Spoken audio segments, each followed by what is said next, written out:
네, 저희는 이제 곧 개장을 앞두고 있는 중화권 증시 전략 짜볼 텐데요. 오늘도 홍콩 CSOP 자산운용 강은혜 이사님 연결해 보겠습니다. 이사님 나와 계십니까?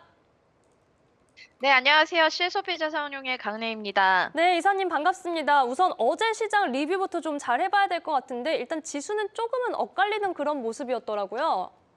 네, 어제 중국 증시는 혼조세를 보였습니다. 오전에는 월가 상승에도 불구하고 소폭 하락 출발했고, 오후장에서는 변동성이 확대되면서 주요 지수가 차별화된 흐름을 보였습니다. 상해 종합지수는 0.2%로 소폭 하락했고, 선전 종합지수는 0.3% 상승, 기술 그리고 성장주 중심인 차이넥스트 지수가 2% 이상 큰 폭 상승했습니다. 알리바바 실적 발표 이후 AI, 클라우드 관련 기대감이 다시 부각된 영향으로 보입니다. 다만 이 본토 거래 대금은 감소세를 이어가고 있어서 전반적인 유동성은 제한적입니다. 홍콩 증시는 어제 오전 상승분을 반납하며 보합으로 마무리했습니다. 항생지수 그리고 항생테크도 모두 0.1% 상승 마감하였고 3거래일 연속 상승세를 이어갔습니다. 섹터별로 보면 미국 헬스케어 섹터 강세와의 동조로 헬스케어 섹터가 강세였습니다. 마찬가지로 거래 대금은 1,140억 홍콩 달러로 최근 20일 평균 대비 18% 낮아 거래 열기가 약한 상태입니다. 본토에서 홍콩으로 들어오는 남양 자금은 39.5억 홍콩 달러 순유출이 있었습니다. 이게 8영업일 만에 자금 이탈로 전환된 것인데요. 본토 투자자들이 연말을 앞두고 관망세로 전환되고 있음을 보여주고 있습니다.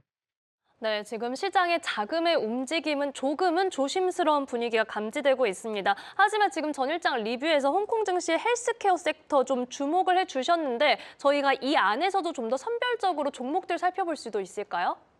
네, 어제 바이오텍 섹터 강세를 보였습니다. 이 업계 선도 기업들의 혁신 신약 개발 진전, 임상 시험 승인 소식으로 업계 전반에 긍정적인 모멘텀을 제공했습니다. 특히 듀얼리티 바이올로직스라는 항암제 개발에 집중하고 있는 기업이 있습니다. 최근에 임상 데이터 발표에서 안정성과 효능 모두 긍정적인 결과를 보여주었고, 또 글로벌 제약사와의 파트너십 확대 소식이 주가 상승을 견인했습니다. 이 중국 내수뿐 아니라 글로벌 시장 진출 가능성을 강화하는 신호이기도 합니다. 해당 종목이 5.6% 상승하였고 또 다른 상승 종목인 헝로이는 중국 최대 혁신 제약사 중 하나로 마찬가지로 항암제, 마취제, 심혈관 치료제 등 다양한 파이프라인을 보유하고 있습니다. 이번에 혁신 항암제가 임상 시험 승인 획득 소식이 나오면서 확장 가능성이 커지고 있습니다. 그리고 마지막으로 제가 화요일에도 말씀드렸던 이 항생 지수 리밸런스 때 편입되었던 종목이 있습니다. 이노벤트라는 제약회사인데요. 이노벤트의 비만 치료제인 마주드타이드가 중국 약품감독관리국의 허가를 취득하였고 글로벌 제약사인 일라이릴리와 공동 개발을 진행 중이라 향후 글로벌 시장 진출 가능성이 매우 높게 평가되고 있습니다. 헝루이, 이노벤트 모두 어제 5% 정도 상승하였습니다. 올해 아무래도 딥시크 뉴스가 나온 이후에 한국 국내 투자자들의 관심도는 중국 테크 기업들에 몰려 있기는 하지만 제가 말씀드린 이 세 종목뿐 아니라 바이오텍 섹터는 최근 1개월간 조정을 받기는 하였으나 연간 수익률로 보면 100%에 가까운 수익률을 내고 있는 섹터이기도 합니다. 중국 바이오텍 산업은 향후 5년에서 10년간 고성장 국면을 이어갈 것으로 예상이 되는 섹터이기도 하고요. 이 바이오 의약품 시장이 2024년 약 163억 달러에서 30년 310억 달러로 성장할 전망이고 2030년까지 중국에서 개발된 신약이 FDA 승인 비중의 35%를 차지할 것으로 예상이 됩니다. 단기적뿐만 아니라 중장기적으로도 성장 모멘텀을 타고 있는 바이오텍 섹터에도 관심을 갖고 지켜볼 필요가 있다고 생각이 되는데 이 딱 적절한 타이밍에 CSOP도 CSOP 항생 바이오테크 ETF라는 섹터 ETF를 보유하고 있습니다. 많은 관심 부탁드립니다. 네, 이렇게 지금 섹터에 대한 긍정적인 전망과 함께 저희가 ETF로 접근할 수 있는 전략도 말씀해 주셨습니다. 저희 방송이 8월 말 9월 초에 런칭을 하면서 그때 거의 초반의 이슈로 이 중화권에서 혁신 신약과 관련된 규제 완화 움직임 소식을 좀 전해드렸는데 여기와 관련해서도 저희가 투자 포인트 계속해서 좀 찾아볼게요. 자, 이번에는 이 전일장에서 차이넥스트 지수가 또 강한 모습을 보여주기도 했는데 여기에 주역이 된 기업이 따로 있다고요.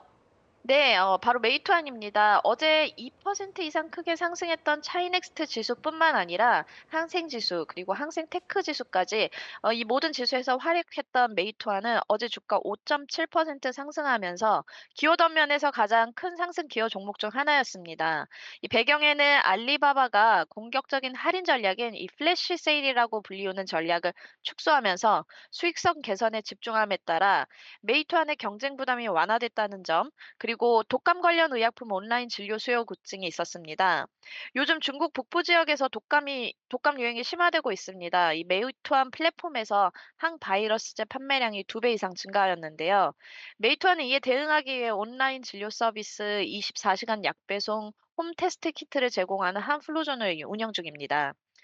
중장기 전략으로는 메이토하는 AI를 활용해 배달 경로를 최적화하고 주문 예측 정확도를 향상시켜 배달 시간 20% 단축, 비용 절감 효과를 달성했고, 또 홍콩과 중동 등 해외 음식 배달 사업을 확대 중입니다.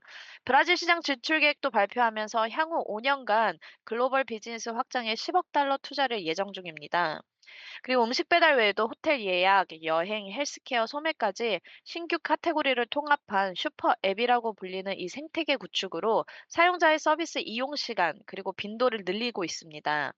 현재 메이토하는 사용자 수, 일일 주문량 등 중국 온라인 투 오프라인 시장에서 압도적인 1위 회사입니다.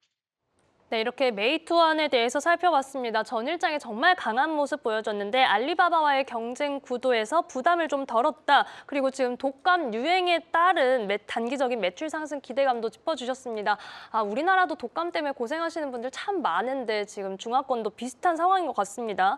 자, 지금 개장이 이제 얼마 남지 않았는데 그렇다면 오늘 시장 좀 어떻게 전망하고 계시는지 오늘장 전략 여쭤볼게요. 네, 오늘도 여전히 기술주 중심의 강세 종목에서 선별적 매수, 특히 AI 플랫폼 관련 종목은 모멘텀 지속 가능성이 높습니다. 알리바바 어제 조금 하락했기 때문에 저가 매수하려는 움직임이 예상되고, 샤오미도 자사주 매입을 계속 할 것이라는 예상이 나오고 있어서 빅테크 기업 위주로 선별해서 봐주시면 될 것 같습니다. 그리고 말씀드렸던 바이오텍 섹터가 오늘도 견조한 상승 흐름을 이어갈 가능성이 큽니다. 그래서 임상 승인, 글로벌 파트너십 뉴스가 있는 종목 중심으로 봐주시되 역시 중장기적으로는 ETF를 활용하는 전략을 추천드립니다. 셰소피 항생 바이오텍 ETF는 바이오텍 섹터 전반에 분산 투자할 수 있는 좋은 선택지라고 생각합니다. 네, 역시나 빅테크 위주로 저희가 선별적으로 종목을 골라보는 시선 그리고 바이오테크 섹터 오늘 다시 한번 또 강조해 주셨으니까요. 이 부분 여러분들의 투자 포트폴리오에 참고해 보시기 바랍니다. 자, 오늘 말씀 여기까지 듣겠습니다. 홍콩 CSOP 자산운용 강은혜 이사님과 함께했습니다. 이사님 고맙습니다. 감사합니다.